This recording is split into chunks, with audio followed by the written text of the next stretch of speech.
الحمد لله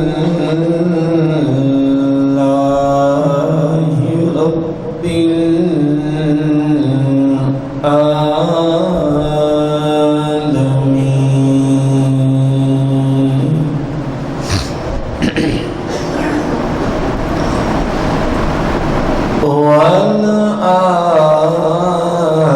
والعاقبة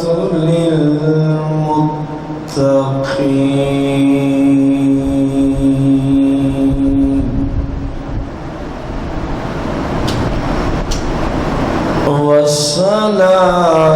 والصلاة والسلام على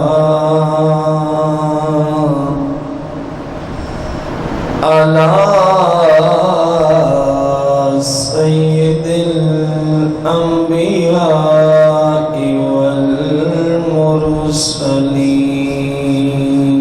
والمرسلين وعلى آله وأصحابه وأزواجه وعلماء ملته أجمعين أما بعد فأعوذ بالله من الشيطان الرجيم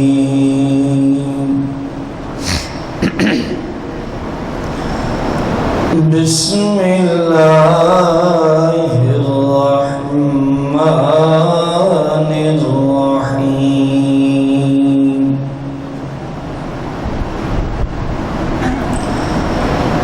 قال الله تبارك وتعالى في القرآن المجيد والفرقان الحميد في ذم يزيد عليه ما يستحق عند الله فهل عسيتم إن توليتم أن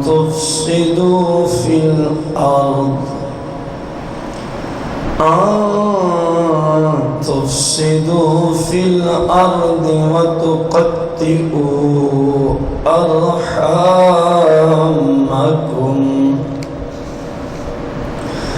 أولئك الذين لعنهم الله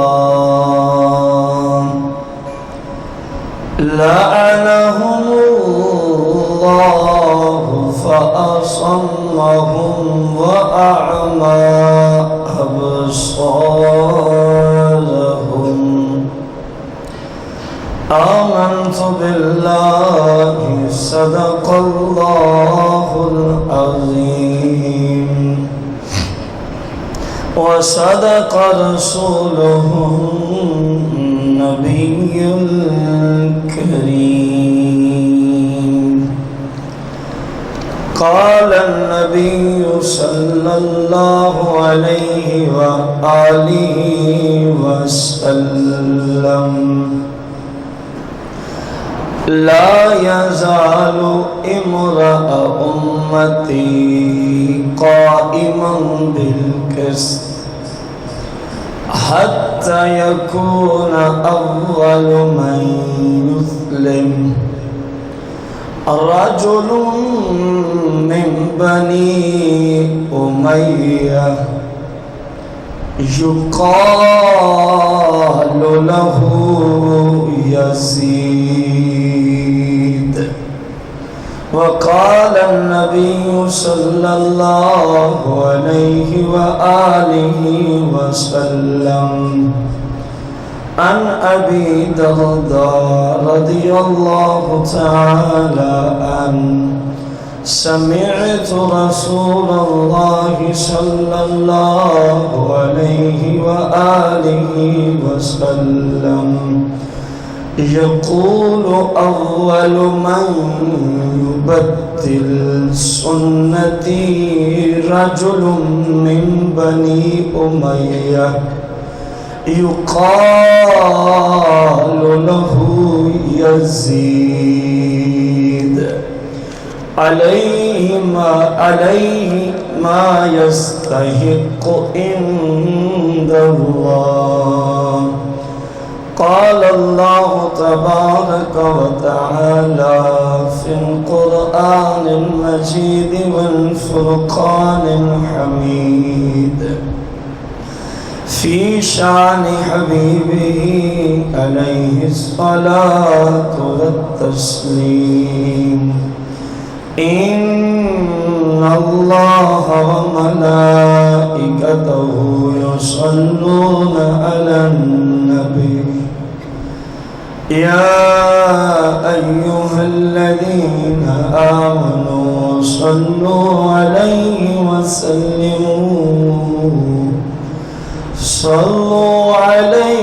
وسلموا تسليما.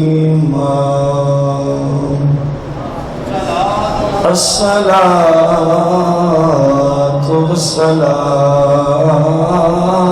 عليك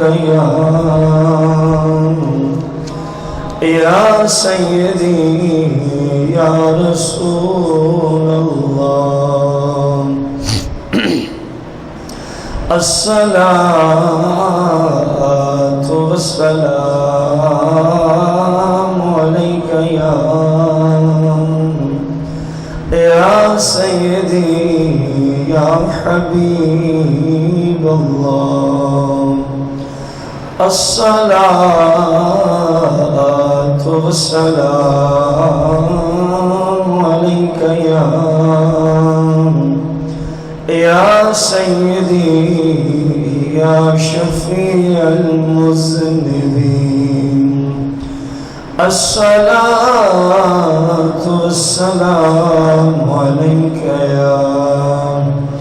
يا سيدي يا رحمة للعالمين.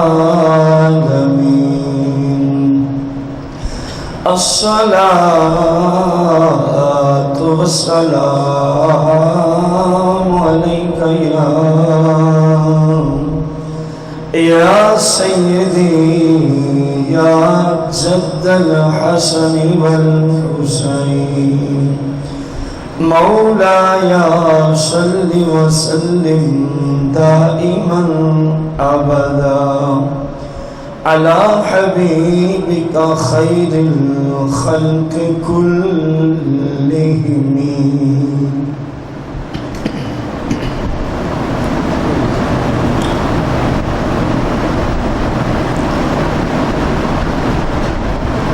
حمد و صلات کے بعد سامعین محتشم، بزرگوں، دوستوں اور بھائیوں، ہمارا جو آج کے جمعۃ المبارک کے خطبے کا موضوع ہے، یزید لعنتی شخص کا مشن کیا تھا؟ یزید پلید کا مشن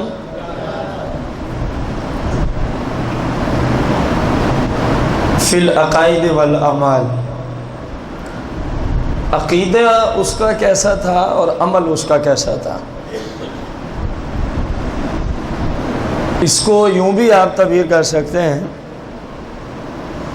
کہ ایک مسلمان کو یزید کے متعلقہ یزید لعنتی، آپ کہیں بے شمار، یزید پہ لعنت، یزید پہ لعنت، یزید پلید پہ لعنت،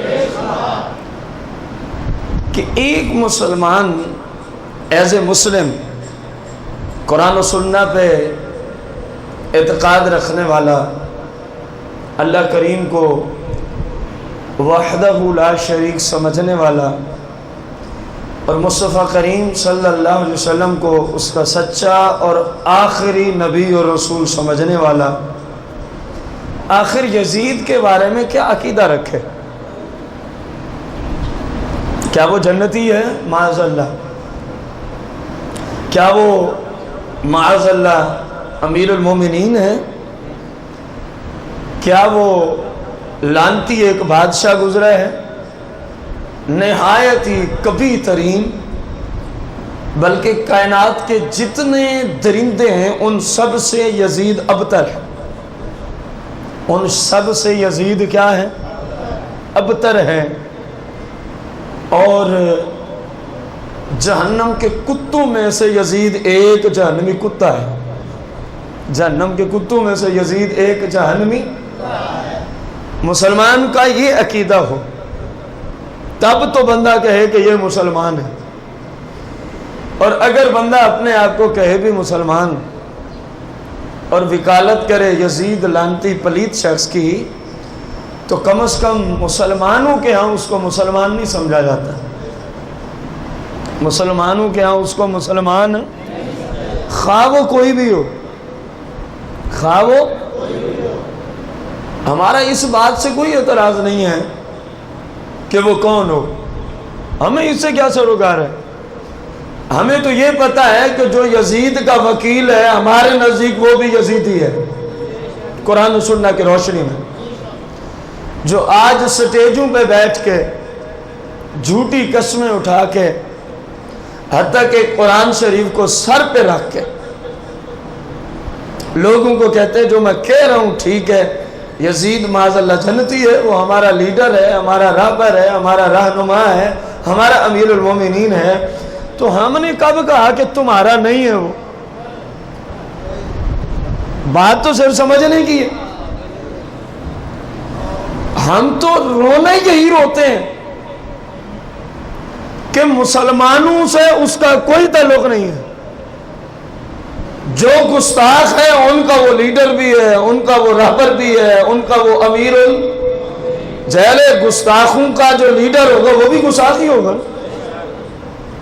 جو پنتل پاک کو بھونکتا ہے اس کا استاد بھی تو بھونکنے والا ہوگا کہ نہیں ہوگا، جو اطرت رسول صلی اللہ علیہ وسلم کے خلاف بکواس کرتا ہے اس کا رہبر، اس کا امیر المومنین جو اس کے نزدیک ہے وہ بھی ویسا ہوگا کہ نہیں ہوگا، اس میں تو کوئی شک ہی نہیں، تم بالکل ٹھیک کہتے ہو، لیکن ایک جملہ تبدیل کر دو کہ یزید مسلمانوں کا امیر المومنین ہے، بس یہ لفظ مسلم نکال دو، باقی سب ٹھیک ہے، تمہارے جیسے گستاخوں کا وہ امیر المومنین ہے، لیکن اللہ کی قسم ہے کوئی ایک مسلمان بھی پورے ورلڈ میں ایسا نہیں ملے گا جو رسول اللہ کا غلام بھی ہو، صحابہ و اہل بیت کا خادم بھی ہو، اور پھر کہے مجھے یزید اچھا لگتا ہے، مسلمان کے منہ سے ایسا جملہ، البتہ جو یزیدی ہے وہ جو مرضی کہے، جو اپنا مشن اس موضوع کو لانے کا یہ ہے کہ میرے جو بزرگ بھائی جو ہم سے تعلق رکھتے ہیں، جو ادارہ میں آتے جاتے ہیں، تاکہ ان کو سمجھ آئے کہ یہ مسلمانوں کا کچھ بھی نہیں لگتا سوائے ایک صفت کے کہ یہ مسلمانوں کا دشمن ہے، یزید مسلمانوں کا، اور یزیدی نظریات بھی جو رکھے وہ بھی مسلمانوں کا، کیونکہ پہلے وہ اکیلا تھا، سن 61 ہجری میں وہ اکیلا تھا، پھر اس نے کچھ فوج ملائی خرید کے، ابن زیاد جیسے لانتی، پھر اس نے فوج کو خریدا، جو کوفے کے کتے تھے وہ پیسوں میں بک گئے تھے، میں ان کو انسان ہی نہیں سمجھتا، جنہوں نے امام پاک کو ہزاروں کی تعداد میں خطوط لکھے تھے، ہم آپ کے باپ سے محبت کرنے والے ہیں، ہم آپ سے محبت کرنے والے ہیں، آپ یہاں تشریف لیں، ضرورت ہے اسلام کو۔ جب آپ وہاں پہنچے تو ان بے ایمانوں نے یزید سے پیسے لے کر سر نیچے کر کے تلواریں کھڑی کر لی۔ یزید نے ان کتوں کو خرید لیا تھا۔ یہ وہی تھے جو امام پاک کو خط لکھ کے بلانے والے تھے، آپ کے قاتل بھی وہی لوگ ہیں۔ مسلمان کا یزید سے ایک رشتے کے سوا کوئی رشتہ نہیں ہے کہ مسلمان اور یزید آپس میں دشمن ہیں قرآن و سنت کی روشنی میں۔ یہ ہمارا اسلامی دشمن ہے، یہ ہمارا قرآن و حدیث کی روشنی میں کیا ہے؟ اس فوج کو خریدا تھا بہت بڑی قیمت ادا کر کے، بہت بڑے روب جھاڑ کے، بہت بڑے ظلم و ستم کی دھمکیاں دے کے، اور وہ تو چلو بظاہر دولت بھی ملی ان کو، بظاہر منصب بھی ملا ان کو، ان کی دھمکیوں سے بھی بچ گئے۔ عجیب بات یہ ہے کہ بعد میں کچھ لوگ ایسے پیدا ہوئے، نہ ان کو یزید نے پیسے دیے، نہ ان کو یزید نے قید کرنے کا کوئی حکم جاری کیا، اگر ان سے دشمنی نہ لی تو تمہیں منصب دوں گا، اگر تم نے ان سے دشمنی نہ لی تو پھر یہ کروں گا۔ عجیب بات یہ ہے ان کو تو کچھ نہیں ملا، تب بھی یزید کے ساتھ مل گئے۔ سیاہ میں حدیث مبارکہ ہے، سیاستہ میں حدیث ہے، میرے اور آپ سب کے آقا کریم نے ارشاد فرمایا، ممکن ہے کوئی بھائی کہے جی ان کو آپ نے یزیدی گروپ میں شمار کیا، میں نے نہیں کیا۔ مصطفیٰ کریم 1400 سال پہلے ارشاد فرما گئے، فرمایا کوئی کام اس زمین پہ ہوا، کسی زمانے میں ہوا، کسی اس سے کئی سو سال بعد، کئی ہزار سال بعد کچھ لوگ پیدا ہوئے جنہوں نے جو اس زمانے میں ظلم ہوا تھا، خلاف شرع کام ہوا تھا، وہ کہنے لگے کہ یہ ٹھیک ہوا تھا، وہ کہنے لگے کہ یہ ٹھیک ہوا تھا۔ مثال کے طور پر 1437 سن ہجری کے اب ہم 12ویں مہینے کے 1436 سال پورے اور 37ویں سال کے 12 مہینے کے 11 مہینے پورے اور آخری مہینے کے آج ہم 27ویں دن میں بیٹھے ہیں، آج ہم 27ویں دن میں بیٹھے ہیں۔ ان میں سے 61 نکال دو، ان میں سے 61 سال نکال دو، جتنے پیچھے بچے، جتنے پیچھے، اس وقت کربلا میں ایک کام ہوا تھا، یزید نے عطرت رسول پہ ظلم و ستم ڈھائے تھے، اور رسول اللہ کیا فرما رہے ہیں؟ کچھ بھائیوں کو سمجھ نہیں آ رہی تھی، میں تب مثال لے آیا ہوں۔ فرمایا کوئی کام بہت پہلے ہو چکا، کائنات کے کسی کونے میں، کسی زمانے میں، جو ظلم پہ مبنی تھا، جو کام اللہ رسول کی نافرمانی پہ مبنی تھا، اور کئی سو سال بعد میں کچھ لوگ پیدا ہوئے، انہوں نے کہا وہ ٹھیک ہوا تھا، انہوں نے کہا وہ، میرے آقا فرماتے ہیں یہ جو ٹھیک کہہ رہے ہیں، ان میں اور جنہوں نے کیا تھا ان میں اللہ رسول کی بارگاہ میں کوئی فرق نہیں ہوگا۔ اب بات سمجھ آئی ہے آپ کو؟ میں نے جو کہا کہ یہ یزیدی گروپ ہے جو آج یزید کو اپنا لیڈر کہتے ہیں، جو آج یزید کو کئی ہیلے بہانے تراش کے جنتی بناتے ہیں زبردستی، اور تیرے جیسا گستاخ تو خود نہیں جنت کو جا سکتا، تو کسی اور کا ٹھیکیدار بنا ہوا ہے۔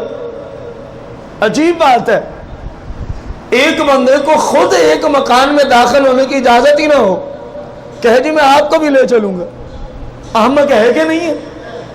اوے اس گھر میں تو نہیں جا سکتا، اور اتنے بڑے ظالم کا ٹھیکہ تو نے لے لیا، اور پھر کیونکہ آپ کے سامنے آپ ہر جمعہ کو، ہر اتوار کو یہاں ادارہ میں قرآن و سنت کو سیکھنے آتے ہیں، الحمدللہ علی احسانی۔ کتنی بار ہم نے سر پہ قرآن کو رکھا ہے؟ جب حق بات ہے تو سر پہ قرآن کو رکھنے کی عادت ہی کیا ہے؟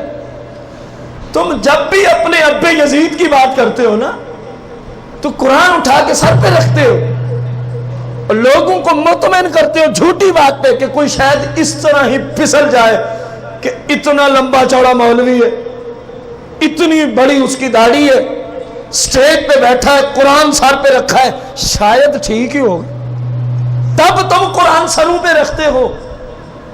میں کہہ رہا ہوں یزید جہنمی ہے، پلیت ہے، گستاخ ہے، کتا ہے، جہنمی ہے، لگتی ہے، مجھے نہیں قسم کی ضرورت، کیونکہ میں حق بات کر رہا ہوں۔ اور شریعت میں بار بار قسمیں اٹھانا یہ کذاب لوگوں کی نشانی شمار کیا گیا ہے۔ جو جھوٹے لوگ ہوں گے وہ بار بار کیا اٹھائیں گے؟ سچے بندے کو کیا ضرورت ہوتی ہے قسم اٹھانے کی؟ اللہ یہ کہ جہاں شریعت تقاضا کرے تو مسئلہ الگ ہے۔ ممکن ہے نا وہ کہیں جی کتنی حدیثوں میں سرکار نے خود قسم اٹھا کے فرمایا اللہ کی قسم ہے، اللہ کی قسم ہے، یہ کام یوں ہے، یہ یوں ہے۔ جہاں ضرورت ہے میں نے اس کو اس لیے مستثنا کر دیا۔ سرکار علیہ الصلوۃ والسلام نے جو اٹھائی وہاں بات بڑی اہم ہوتی تھی، وہاں بات بڑی اہم ہوتی تھی، تب آپ قسم اٹھایا کرتے تھے۔ جیسے میرے آقا کریم صلی اللہ علیہ وسلم نے قسم اٹھائی، میرے آقا کریم صلی اللہ علیہ وسلم نے قسم اٹھائی، اور قسم کے بعد کلمات کیا ہوتے ہیں؟ اصول عرض کرو آپ کی قسم کا، یا تو کوئی اہم عقیدہ ہوتا ہے، تاکہ اس وقت عربیوں میں قانون یہ تھا کہ جو اپنی بات کو زیادہ پختہ کرنا چاہتا وہ اپنے جھوٹے خداؤں کی کیا اٹھاتے تھے؟ عربی جو مشرک تھے، کوئی لات کی قسم، کوئی منات کی قسم، کوئی پتہ نہیں کس کس بلا کی قسم۔ اور میرے آقا کریم جب کوئی پختگی والا عقیدہ، کوئی اہم یا کوئی غلط کام کرنے والوں کو ڈرانا دھمکانا مراد ہوتا تو آپ پھر اپنے معبود برحق کی قسم اٹھا دیا کرتے تھے، تاکہ ان کی جو عادت ہے وہ یہ نہ کہیں کہ یہ تو عام ہی بات ہے، قسم اٹھا کے ان کی عادت کے مطابق کہ یہ بڑی اہم بات ہے، یہ بڑی اہم بات ہے، وہ ضرورت کے تحت تھا۔ تم ہر گندے عقیدے پہ قسمیں اٹھاؤ، قرآن سر پہ رکھو، یہ اسلام میں جھوٹے لوگوں کی نشانی ہے، اسلام میں جھوٹے لوگوں کی نشانی ہے۔ سرور دو جہاں، مالک کون و مکان، سردار دو جہاں صلی اللہ علیہ وآلہ وسلم کی ذات پر اترنے والی مقدس کتاب، آپ کی ذات پہ اترنے والی مقدس قرآن پاک، قرآن 26واں پارہ ہے، سورہ محمد صلی اللہ علیہ وآلہ وسلم، آیت نمبر 22 اور 23 میں نے آپ کے سامنے تلاوت کی، اور خطبہ میں نے 2 احادیث مبارکہ کی تلاوت کی تھی۔ اللہ کریم فرماتا ہے فَهَلْ عَصَيْتُمْ إِن تَوَلَّيْتُمْ، تو کیا اگر ان قریب تمہیں حکومت مل جائے، تمہیں کیا مل جائے؟ حکومت مل جائے، ان تفسدوا فی الارض، تو تم زمین میں فساد برپا کرو گے۔ اگر تمہیں کیا مل جائے؟ ان تفسدوا فی الارض، تو کیا حکومت میں آنے کے بعد تم زمین میں فساد برپا کرو گے؟ وَتُقَطِّعُوا أَرْحَامَكُمْ، اور تم اپنوں کے رشتے کاٹ ڈالو گے، اپنوں کے رشتے کاٹ ڈالو گے۔ اگر یوں کرو گے تو اولئک الذین، یہی وہ لوگ ہیں جن کو حکومت ملے اور کیا پھیلائیں؟ وہ فساد، قتل و غارت، خون ریزی، ظلم و ستم، زنا بالجبر، حرمین شریفین کی توہین، مسجد نبوی کے اندر زنا کی اجازت، کعبۃ اللہ کو آگ لگوا دو، کعبے میں بیٹھ کے شرابیں پلو فوج کو، سرکار کی مسجد میں اذان و اقامت و جماعت پہ پابندیاں عائد کر کے کیا تم فتنہ اور فساد برپا کر دو گے؟ فرمایا اگر تم نے یوں کیا، اولئک الذین لعنہم اللہ، ایسے لوگوں پر اللہ کی کیا ہے؟ بلند آواز سے، ایسے لوگوں پہ اللہ کی۔ اب ہم نے اس آیت کو سمجھنا ہے۔ اگر میں تفسیر کروں نا اس کی اپنے گھر سے، تو حدیث کی روشنی میں میرے اوپر حرام کا فتویٰ ہے۔ قرآن کی کسی آیت کی تفسیر کوئی مفسر قرآن، کوئی مفتی، کوئی شیخ الحدیث اپنی طرف سے بیان کرے تو اللہ کے محبوب نے فرمایا اگرچہ وہ ٹھیک بھی ہو تب بھی یہ کرنا حرام ہے۔ تفسیر کے لیے اس کو نقل کی حاجت، ریفرنس کی ضرورت ہے کہ آپ نے جو جملہ بولا ہے کہاں سے بولا ہے، کہاں سے؟ کیونکہ قرآن شریف جیسی مقدس کتاب ہے۔ اگر سرکار اتنی پابندیاں نہ لگاتے تو ہر بندہ ہی پھر اپنی تفسیریں بیان کرتا رہتا۔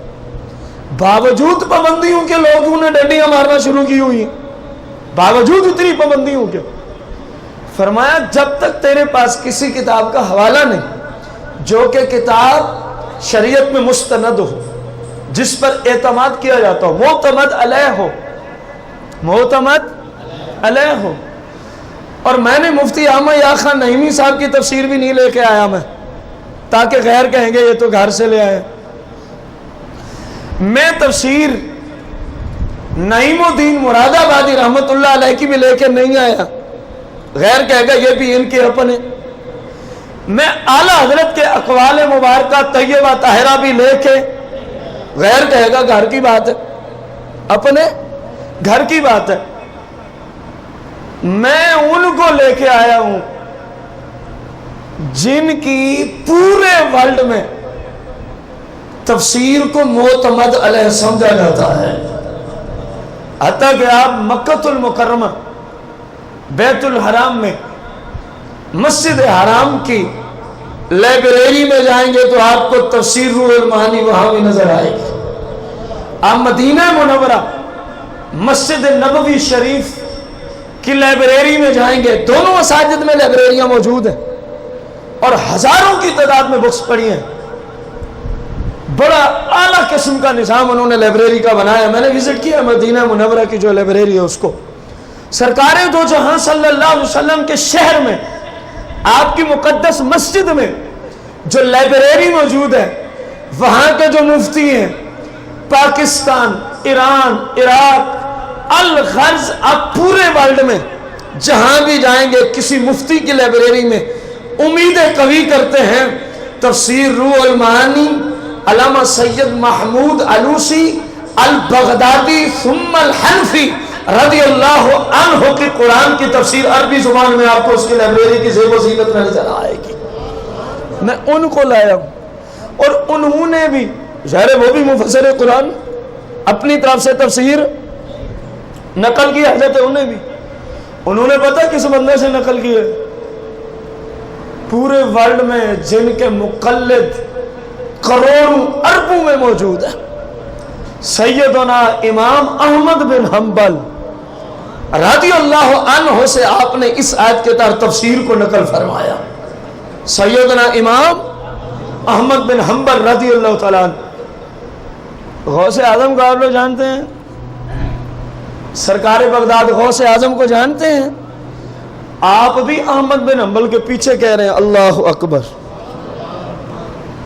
اتنا بڑا وقت کا امام احمد بن حنبل جناب سیدنا سرکار بغداد غوث اعظم آپ کے مقلد ہیں، آپ کی تقلید کرتے ہیں۔ میں نے غوث اعظم کو اس لیے رکھا ہے کہ اہل سنت میں غوث اعظم کو ذرا زیادہ ہی آپ کے مناقب بیان کیے جاتے ہیں تو لوگ واقف کار ہیں، لوگ کیا ہیں؟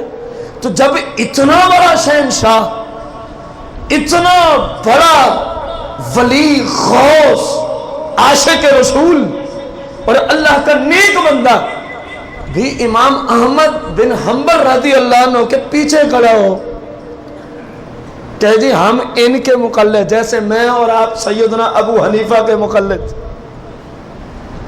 سمجھ آئیے کہ نہیں ہے؟ تو اس احمد بن حنبل کا اپنا کیا مقام ہوگا. اور زیادہ تر حنبلی المسلک ملیں گے بھی عربستان میں. یہ بھی مزے کی بات سن لو، زیادہ تر حنبلی المسلک ملیں گے بھی عربی ممالک میں ملیں گے.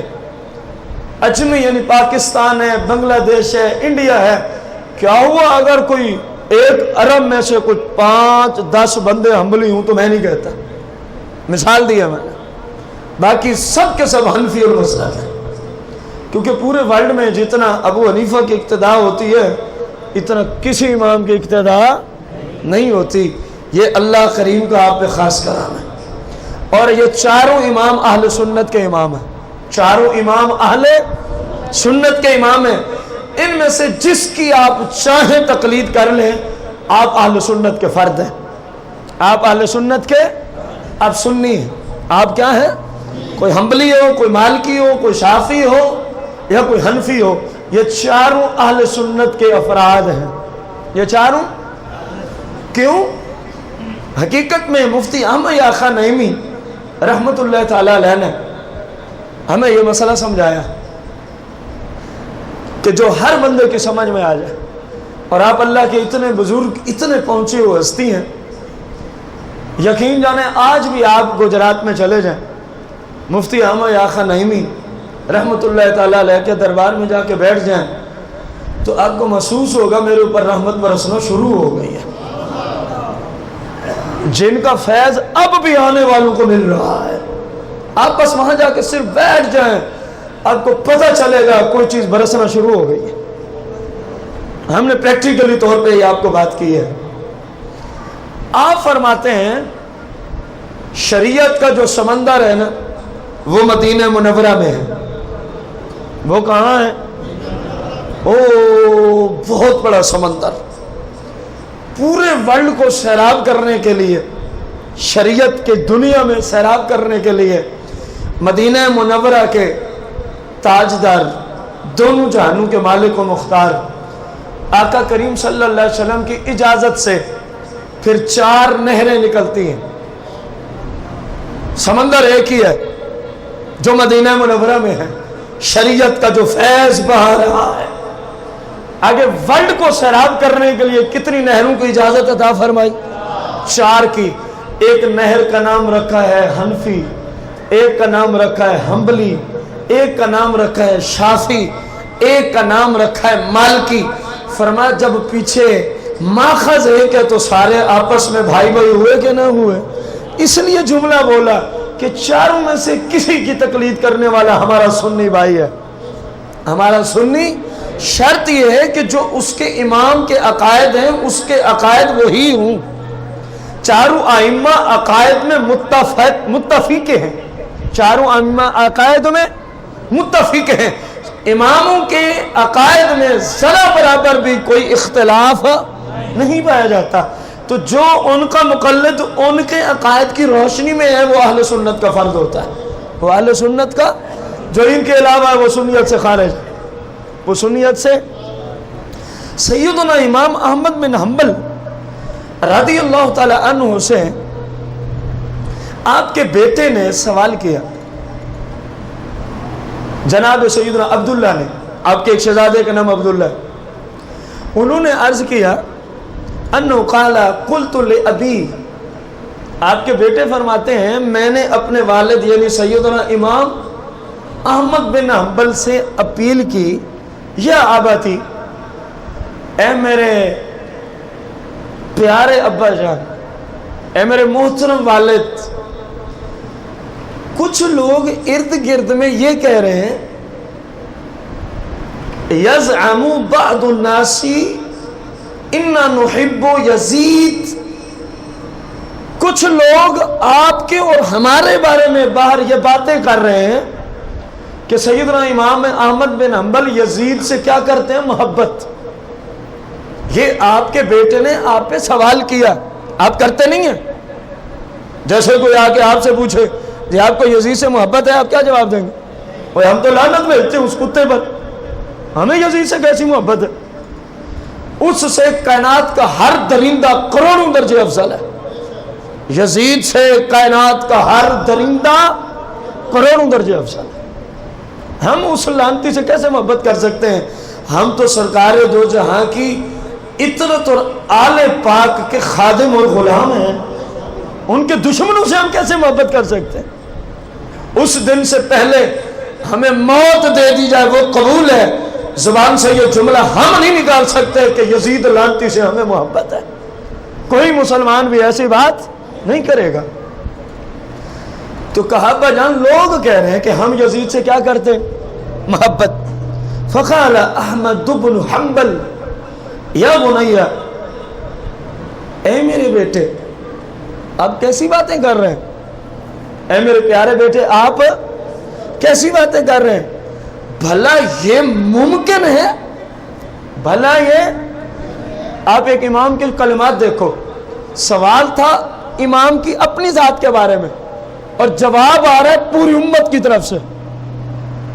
سمجھیں آپ، سوال ہو رہا ہے امام احمد بن حنبل سے کہ کیا آپ یزید سے محبت کرتے ہیں؟ لوگ باہر کہہ رہے ہیں.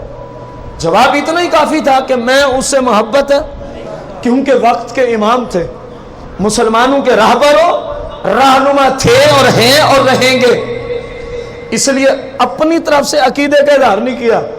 جملے کیا ہیں سن کے ایمان تازہ ہوگا. فرمایا بیٹا بھلا یہ ممکن ہے؟ لمن یؤمن باللہ، جو بندہ اللہ کو ایک مانتا ہو، جو بندہ اللہ کو، مصطفیٰ کریم صلی اللہ علیہ وسلم کو آخری اور سچا رسول مانتا ہو، نبی مانتا ہو، اور اپنے آپ کو کیا کہتا ہو؟ کتنا رد ہے غیروں کا. جملے غور سے سنو. فرمایا بھلا یہ اس بندے سے ممکن ہے جو اپنے آپ کو کیا کہتا ہے؟ میں اللہ پہ کیا رکھتا ہوں؟ لمن یؤمن باللہ، جو اللہ کو ایک مانتا ہے. بیٹا تو صرف میری بات کرتا ہے، اگر تم مجھ سے پوچھتا ہے تو میں پوری امت کی طرف سے فتویٰ دے رہا ہوں. فرمایا کائنات میں کوئی ایک ایسا مسلمان اے میرے بیٹے نہیں مل سکتا جو اس لعنتی یزید سے محبت کا دعوے دار ہو. کچھ سمجھ آیا؟ کون فرما رہے ہیں؟ سیدنا امام احمد بن حنبل رضی اللہ تعالیٰ عنہ. ورنہ آپ تو اپنا عقیدہ ظاہر کرتے ہو، سوال کا جواب پورا ہو جاتا. فرمایا نہیں کہ میری بات نہیں بیٹا، آپ جملوں کو سمجھے نا کہ غیروں کو کس طرح ذبح کر رہے ہیں یہ کلمات. بیٹا ایک میرے عقیدے کی بات نہیں ہے، آپ تو میرے بارے میں پوچھنے آئے ہو، لیکن امام ہونے کے ناطے ایک مجتہد فی المذہب، مجتہد فی الشرع، مجتہد مطلق ہونے کے ناطے سے میں آپ کو کلمات یوں بولوں گا. بیٹا کوئی مسلمان تجھے قیامت تک ایسا نہیں ملے گا جو اللہ کو ایک بھی مانتا ہو اور یزید سے محبت بھی کرتا ہو. سمجھیں آپ امام کا اسلوب. آپ نے فرمایا مسلمان ایسا ہو سکتا، اب کچھ آپ بھی بول دو کچھ نہیں ہوتا. مسلمان ایسا ہو سکتا کہ جو اللہ کو ایک بھی مانے یزید سے محبت بھی کرے گے؟ نہ، یہ نہ، یہ نہ. اور جس نے ممکن بنا دیا پھر وہ مسلمان نہیں. بقول امام احمد بن حنبل کے. فرمایا بیٹا جو مسلمان ہو اور کہے مجھے یزید سے کیا ہے، فرمایا یہ شریعت کی روشنی میں ناممکن ہے. مسلمان یزید کا محب نہیں ہوتا. مسلمان محب ہوگا تو ابو بکر صدیق کا ہوگا، مسلمان محب ہوگا تو فاروق اعظم کو ہوگا، مسلمان کے دل میں محبت ہوگی خلیفہ ثالث عثمان بن عفان کی ہوگی، مسلمان کے دل میں الفت و محبت ہوگی خلیفہ رابع مولا کائنات علی المرتضیٰ کی ہوگی. بیٹا مسلمان کے دل کی حال پوچھنا ہے تو پوچھ، میں تجھے بتا دوں.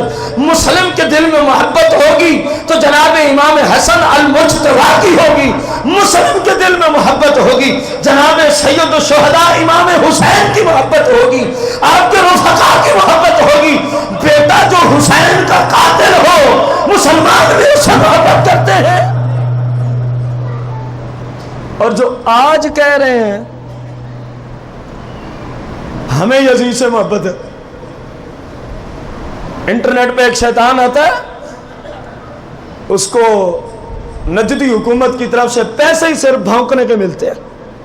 اس کا کام ہے مسئلہ کہ اہل سنت پہ بھونک, جتنے زیادہ بھونکتا جائے اتنے ریال اس کے ماہانہ بڑھا دیے جاتے ہیں.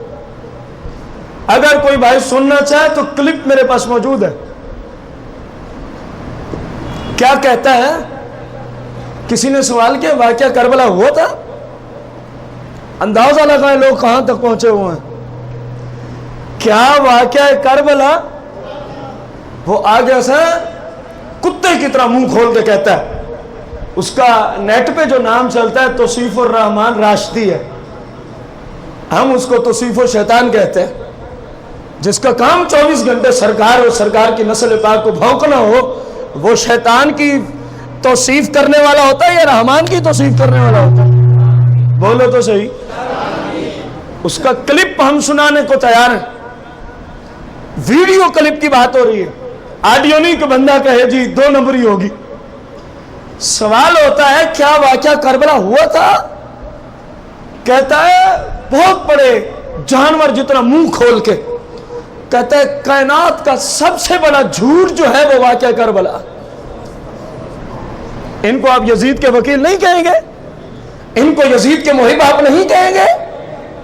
ایک اور بھونکا آیا, وہ کلپ بھی موجود ہے, اور آج کل فیس بک پہ وہ بہت زیادہ چل رہا ہے, اس پہ لعنت بھیجنے کی غرض.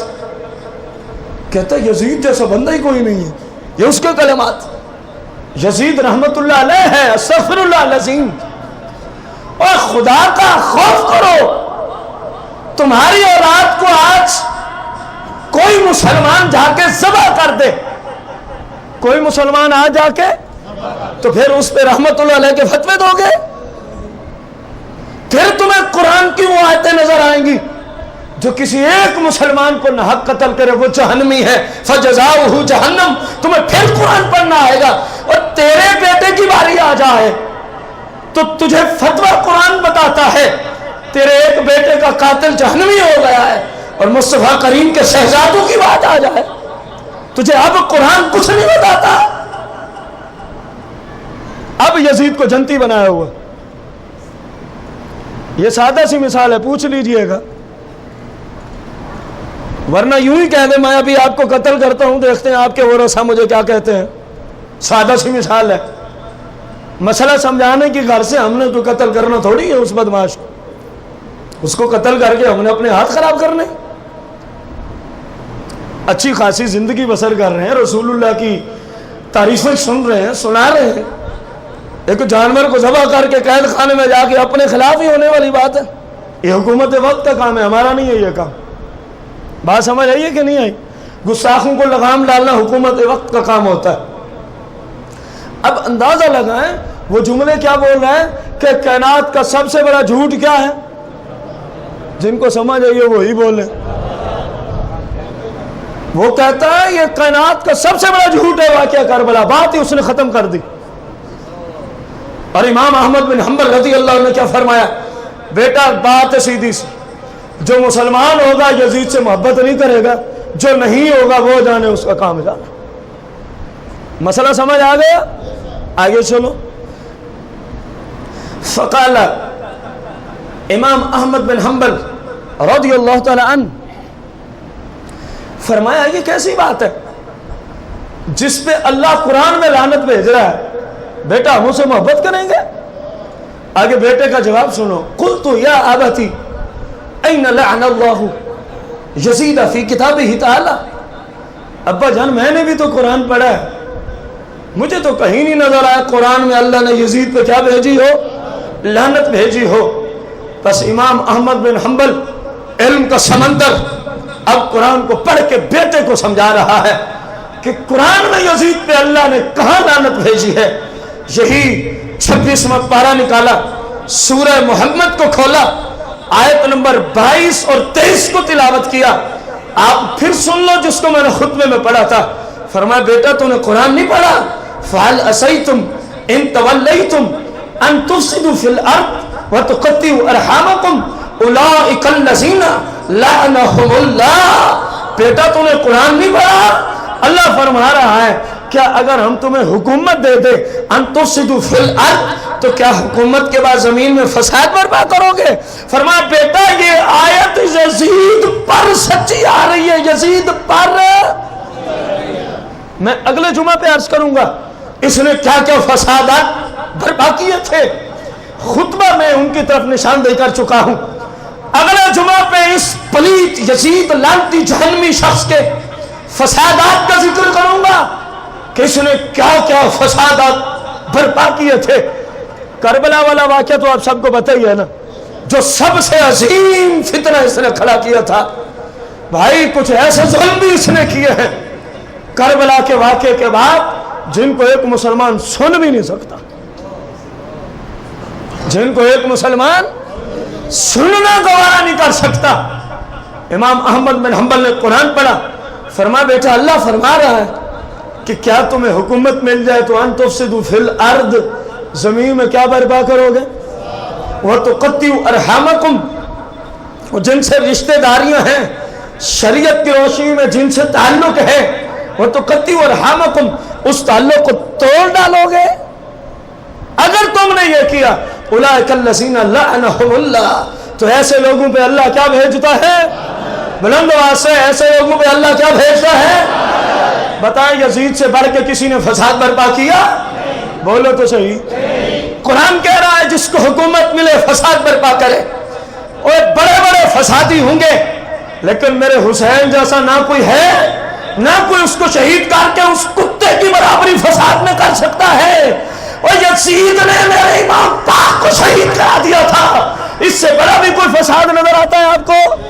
قرآن کی روشنی میں یزید فسادی بادشاہ ہے۔ وَأَن تُقَطِّعُوا أَرْحَامَكُمْ، فرمایا جو رشتہ داریاں اسلام کی روشنی میں ہیں، بتاؤ رسول اللہ کی حدیثیں تم نے نہیں سنی علماء سے؟ فرمایا میری نسل، میری خون کی جو نسل ہے ان سے محبت کرنا ایمان کا حصہ قرار دے کے جا رہا ہوں۔ جب تک میری آل پاک سے محبت نہیں ہوگی کوئی بندہ مسلمان نہیں ہوگا۔ اس نے آل پاک کے رشتے کو، محبت والے رشتے کو توڑا کہ نہ توڑا؟ امام احمد بن حنبل نے فرمایا بیٹا اس نے فساد بھی برپا کر رکھا ہے، اس نے رشتے داریاں جن کے جوڑنے کا اسلام قرآن حکم دیتا ہے ان کو توڑ کے رکھ دیا ہے۔ اللہ فرما رہا ہے اولئک الذین لعنہم اللہ، اللہ ایسے لوگوں پہ کیا بھیجتا ہے؟ فرمایا بیٹا جب اللہ لعنت بھیجائے تو احمد بن حنبل کیوں چپ رہے؟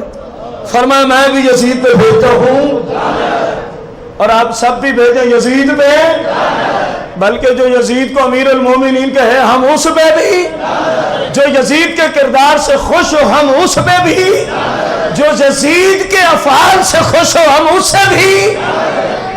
یہ قرآن کہہ رہا ہے، کون بیان کر رہا ہے؟ خطبہ میں نے حدیث پڑھی تھی، ان ابی درداء سمعت رسول اللہ صلی اللہ علیہ وسلم یقول اول من یبدل سنتی رجل من بنی امیہ یقال له یزید او کما قال علیہ السلام۔ میرے آقا اپنی ظاہری آیات میں خبر دے گئے تھے، غیبی خبر۔ فرمایا معاملہ میری سنت، میری شریعت کے مطابق چلتا رہے گا۔ پہلے خلیفہ آئیں گے نظام شریعت پہ، دوسرے آئیں گے نظام، تیسرے آئیں گے نظام، بولنا آپ کی ذمہ داری، وقت بالکل ختم ہو گیا۔ چوتھا خلیفہ آئے گا نظام، پانچواں خلیفہ آئے گا امام حسن المجتبی نظام، چھٹا بادشاہ سیدنا امیر معاویہ رضی اللہ تعالیٰ عنہ تشریف لائیں گے نظام۔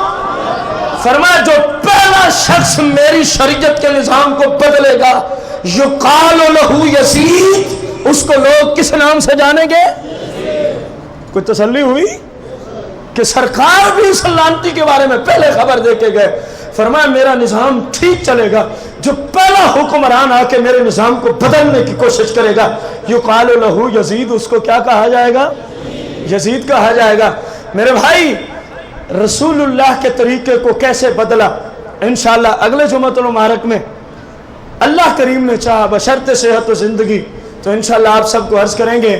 اللہ کریم سے دعا گو ہے جو قرآن اور حدیث مبارکہ کا ترجمہ فقط سنا، اللہ ہمیں اسی ایمان پر زندہ رکھے کہ ہمیشہ یزید سے مخالفت، والا عقیدہ رکھنے کی توفیق و ہمت عطا فرمائے. آمین.